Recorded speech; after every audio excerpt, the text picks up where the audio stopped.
In terms of challenges for 24-25, we expect to see a bit of what we have been seeing in the last few years, but I would say as a growing trend that we have been seeing, probably we will see even more cyber threats with more advanced methodologies.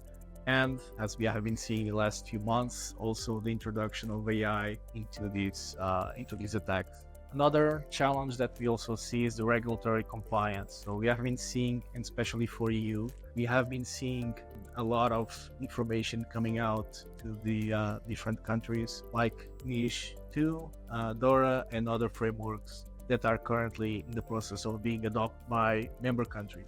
In terms of specific actions that we are challenging our customers with, so I would break this down into four main things. So first of all, and for customers who still have a low level of maturity in the cybersecurity landscape, is comply with the basics. Look at basic things like multi-factor authentication, like allowing only corporate devices or regulated devices to access your information, and other basics that should be really taken into consideration. Another thing is, and this is more strategic, which is establish a strong practice around cybersecurity. And for this strong practice, you should consider people, processes, and technology. So we need to have the right people with the right knowledge. We need to have the process in place so that things run smoothly, and whenever something happens that we are not expecting, we have a way to follow through on that event. And of course, technology. We need to have technology to support us. And these three principles are key to a strong cybersecurity practice. The third point is to define a strategic roadmap with key milestones, well-identified milestones that we want to achieve within our organization. And for this, of course, there is work to be done. We need to understand where we are.